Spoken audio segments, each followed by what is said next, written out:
Guys, welcome into another video. Today we are talking about the Perseus. We got the Q&A from 2020, and I just wanted to take a look and see like what would probably change and what's probably going to be spot on as this ship is now in active development, set to be released in the next year. I do think it's going to follow exactly what the Perseus did this year. We're going to see a 3D version of it in the game at Invictus, and then it'll probably be releasing around this time next year during IAE, or maybe even before that at CitizenCon. Who knows? Because it does share a lot of the same assets as the Polaris. So I think this is worth taking a look at because a lot of things have changed in the game since 2020. And it's not even close to being the same game anymore.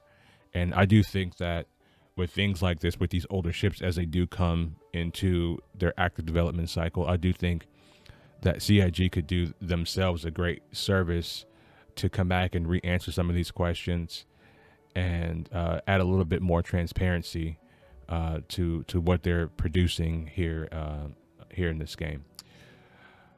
So the first question that I do think is worth talking about is this one right here. Do the Side 7 gun use bespoke ammunition, and how much ammo can the gunboat carry? The brochure pictures implies dedicated ballistic ammo loaders below the turret.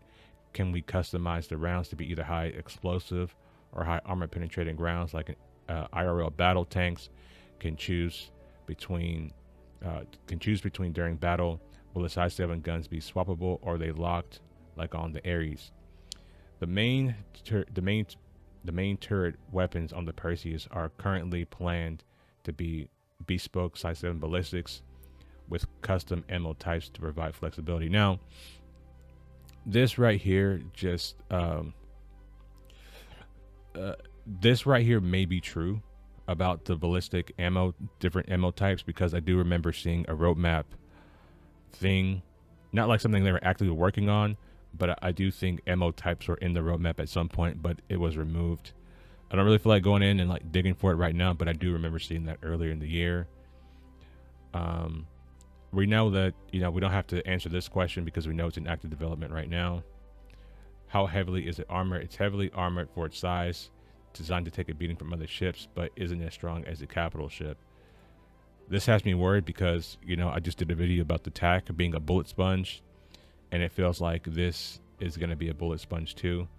We'll have to see how it actually plays out, because unlike the TAC and the other Max Star Lancer, this can actually hit back pretty hard when it's fighting against the ships that it's designed to fight against. What are those pylons each side of the ship right next to the docking collar? What are those supposed to be used for? Their decorative rule of cool at the time and keeping in line with the aggressive vibe of the ship. Maybe we'll look at them later on to alter them to be more like a buffer bars for additional sensor technology. So they're probably talking about these things right here on the sides. I do believe the docking collar is only on one side though. It's either port or starboard. I forget which side it's on. But yeah, these things right here, it's what they're talking about. And again, guys, this model right here is not a reflection of what the actual design will be like. I do think it's going to look exterior similar to the Perseus in terms of like having a bunch of more detail in the front of the ship and things like that. So just keep that in mind as we go through this Q&A. What is the largest ship that the Side 7 guns will be effective against? For example, how effective will they be against larger ships like a Polaris, a 890, a Idris, or a Javelin if they hit? They are expected to be effective against all large ships. If targeting critical areas of the ship, they should provide similar effectiveness as the Crusader Ares Side 7 weaponry. Now, here's the thing that I think is worth discussing in this Q&A. As I was reading this, I was reading it and I was kind of like, should I get on a video and talk about this? Because currently the Side 7 weaponry on the Ares, I would say, is not very effective at all. The Inferno was a little bit more effective when ballistics did a lot of damage, but currently ballistics don't really do as much damage as they did in previous patches. Now, it's going to be interesting because this size 7 on the Ares is a Gatling, and this is supposed to be a cannon. And you would think that a cannon would do more damage than the Gatling, right? Now, I do wish that they did have different barrels, you know, for these, you know, different cannons that you can put on. Like if we had a bespoke cannon, or you can switch it out for a Gatling.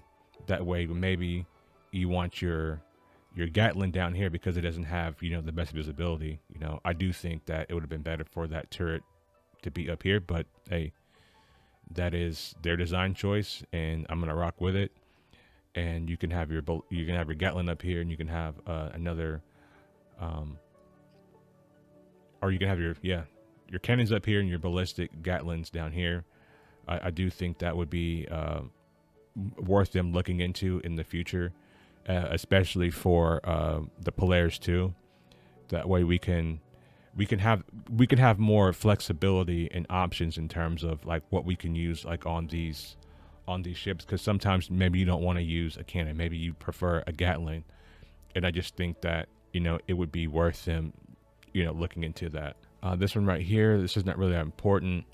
Does it have armory or weapon racks, medical facilities, or troop carrying? Otherwise, what is the point of a patrol ship being able to carry a rover? In lore, it was not designed to carry a rover, more like a happy accident that it can and a good representation of the cargo volume.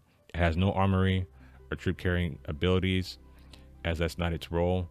Is a typical role as a fleet defense, so it would rely on other ships in the fleet for its medical needs. And that's kind of like right in line also with the Hammerhead. You know, the Hammerhead is also not, you know, a troop carrier, but you know, it's still in development, so those things could change. But like the Hammerhead, this is supposed to be flown with a Perseus, or with an Idris, or with a Javelin. So, and that's, you know, kind of what I've been saying. And again, when I was making those comparison videos, guys, I was not saying what ship would win in a fight. I was saying like what ship would be better at its actual role. And I do think the Perseus will be better at its actual role, because it'll actually be able to effectively apply damage to larger ships, versus where the Hammerhead has a hard time doing that against fighters, and particularly against other player fighters. Now, with the Perseus, like, even though it's going to be kind of slow, these size 7s are going to be able to hit bigger ships, because that's what it's, you know, that's what it's designed to do. You know, and the Hammerhead has a hard time hitting fighters. Like, you can kite a Hammerhead with something like an Ion or an Inferno. Like, it's not that great at its particular role. Why does the exterior appear to have 2 doors whilst only having one airlock? Is it meant to only have one airlock? And was it just for symmetry, or does that other side have a function? There's no functionality. This was purely done for symmetry. Why is the SCM speed for a 100-meter ship set at a sedate 92 meters per second? The SCM speed is broadly in line with other ships of its size, class, and weight, particularly given its heavily armored nature, though as always, speed will be revisited as the ship progresses through the pipeline. And I do think this is something that they do need to really revisit. I don't really remember the SCM speed of the Idris when it was in game. I could probably look that up if I go to the SCM speed for this one's only 45 meters per second. Okay. So it is kind of in between. You know, I don't remember if that was actually accurate. I do feel like the SCM speed for the Idris was a little bit quicker than that. So anyway, and I know this is maybe not correct, because the SCM speed for the Polaris on the fleet yards was set at like 200, and it's like 145. So I do think hopefully the Perseus gets over 100 meters per second, because it's just going to feel very, very slow. If not, because I mean, come on, guys, like, we're in space. Like, I can understand it being very, very slow, like an atmosphere. I do think like these bigger ships, like the Idris, the Polaris, the Perseus. I do think these ships should not be great at all in atmosphere. Like, I feel like these ships should be very difficult to fly in atmosphere. You guys know how the Hornet kind of like bucks and it rolls around and it's not very stable in atmosphere when you turn it? That's how I feel like these ships should fly, like that in atmosphere. The Polaris flies like a dream in atmosphere. It just ignores all of its physics and all of gravity. But I do think these things should be very, very difficult. You should not want to fly these in Atmo. I think the only one, if any, should fly good in Atmo is this one. I'll pull it up for you guys. The only one that should maybe fly good in Atmo is the Hammerhead. Okay. And the reason being why the Hammerhead should probably fly good in Atmo is because it's designed to fight light fighters. So this one should definitely outperform this one in atmosphere given its role.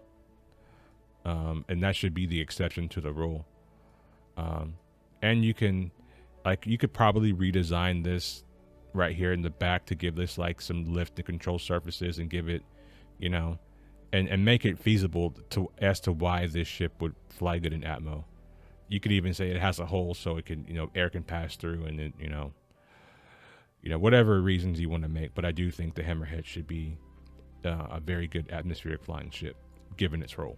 Will it have pilot-controlled weapons, with both big man turrets being able to link to the pilot via a computer blade if the crew gets sick? Why would your crew get sick? I mean, would they get sick like in person? I don't know, that's a weird question. The pilot will have access to the torpedoes, and some of the other bridge stations will be able to control the weapons like other ships with main turrets. They're designed to be human operated. However, as a fallback, they will be able to be NPC crewed or equipped with computer blades. Now, this is why I feel like CIG should really add some transparency and add like an update to what they're doing as ships develop in the pipeline, because people are going to come back to this Q&A from 4 years ago. Well, it'll be 5 years by the time the ship actually comes out, right? But they're going to come back to this and be like, do you remember when they told us that we can crew our Perseus with NPCs and we can have computer blades? Well, computer blades are seemingly only a part of 1.0, so that's not even going to happen by the time the ship comes out. And NPC crews are going to be after 1.0. So I think that with this question right here, that it's important that they come in and they add transparency with this ship, because we know for a fact that neither one of these things will be in the game when it comes out, but players will hold them to that. And I just think that's like, okay guys, remember when we said this? Well, when we initially announced this ship, we thought that we would have NPC crews and AI blades already in the game by the time it came out, but we don't.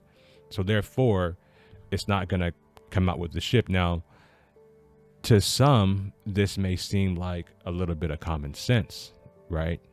But to most people, and how most people think, it's not always that way. And people just want to, I do think a lot of people want to solo this ship, and rightfully so. Like imagine if you could put an AI blade, and you could control 4 size 7s and have like a bunch of torpedoes. It would be one of the ultimate ships that you can fly in the game by yourself. But I do like the idea of the ship being, crewed by you and your buddies, So CIG, if anyone's watching this from CIG, it would be smart, and very good of you to come out and look at this and kind of like update the Q&A as the development happens. People speculate that this ship will be able to ram enemy ships as seen in one of the concept art images. Is that the plan? Will the front feature heavy-duty armor? The concept art depicts a Perseus moving through a wreck of a Hammerhead after destroying it, not actually ramming it like other ships It's capable of it, but it's not recommended nor designed to do so. I didn't think it was going to be designed to do so. According to the Perseus IAE page, it states nearly identical to the historic military original. Get to know the Perseus from what makes this Perseus different from the military original, and will players be able to acquire the military original in game in the future. Regarding the military original reference in the brochure lore, we wouldn't ever see the originals. They are very old, predating the Tavarian and Xi'an Cold War. The lore alludes to a modern military version, which the in-game version is based on, but this is much the same as the Hornet, the Idris, and any other ship available to the players as used by the UAE military. The implication is that the civilian model is available to players, a slightly nerfed version of its theoretical military counterpart, because laws.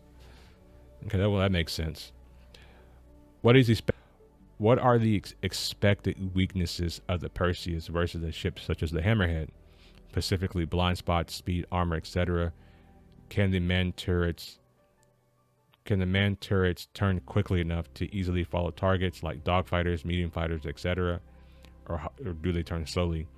The big weakness of this ship is a swarm of fighters, which I already said without even reading this.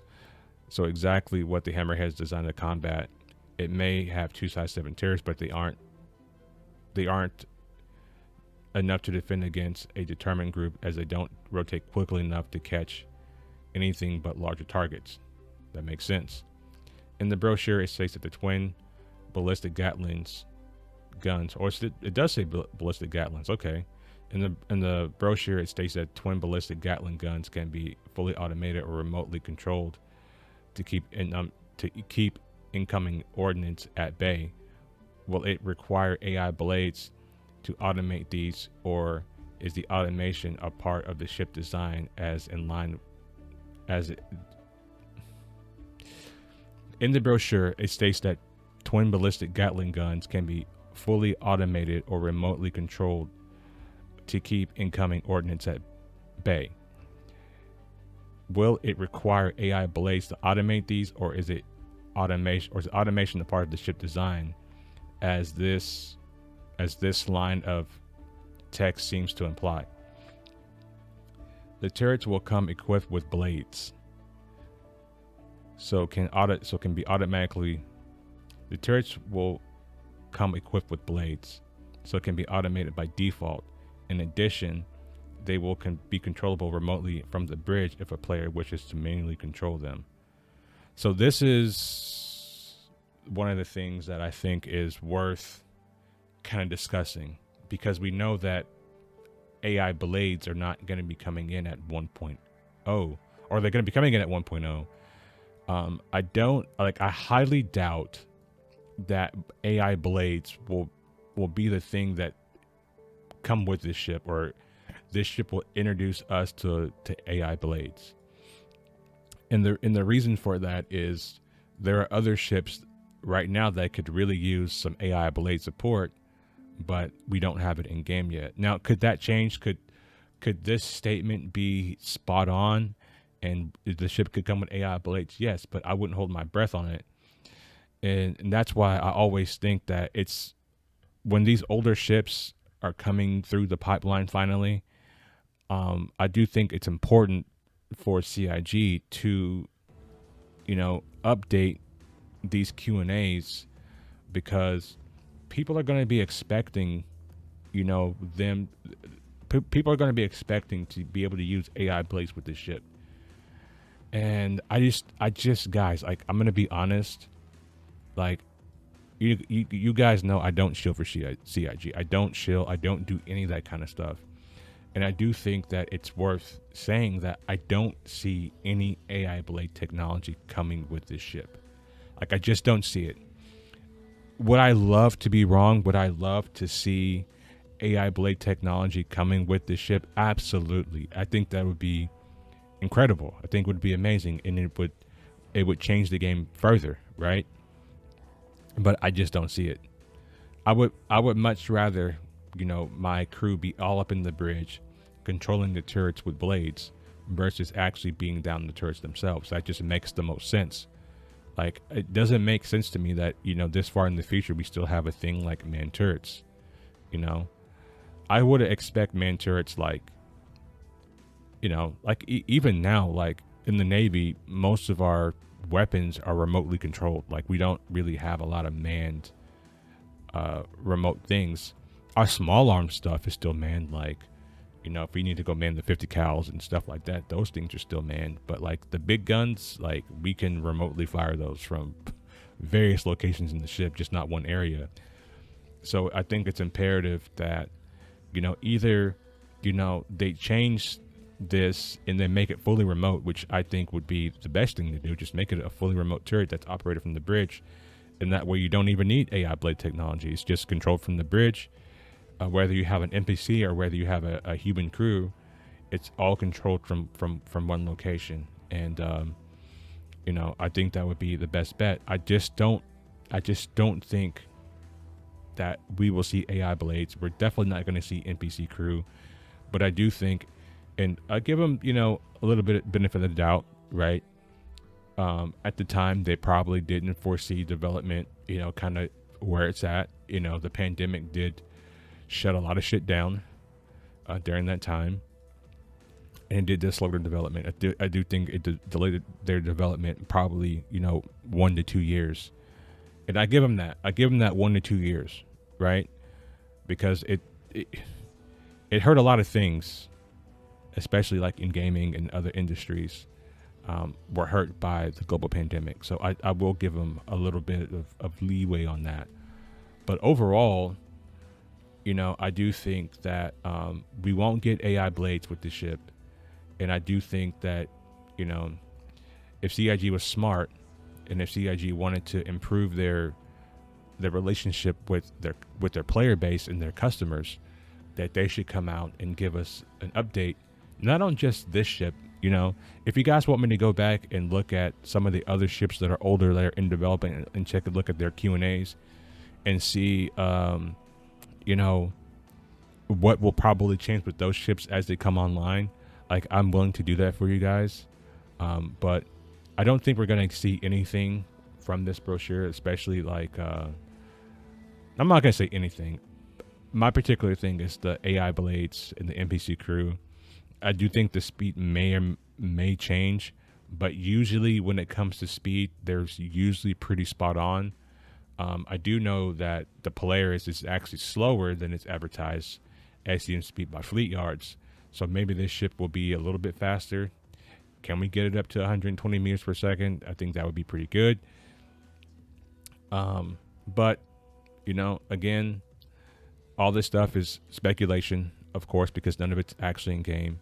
But again, I'm saying this a lot, but CIG, if anyone from CIG watches this video in particular, it would be very smart and very transparent and build a better relationship between yourself and the customers if you come and you update these Q&As as these older ships make their way through the pipeline, so that things that may have changed in development could be updated and we can get more accurate information, because people are actually spending their actual hard-earned money on these ships and they deserve to have accurate information on the things that they're buying. Because at the end of the day, we're consumers, we're customers, and we should have accurate information to the things that we're purchasing. Let's talk about it in the comments below. What do you guys think will change with the Perseus as it comes through the development process? Let's talk about it. See you guys in the next one. Peace.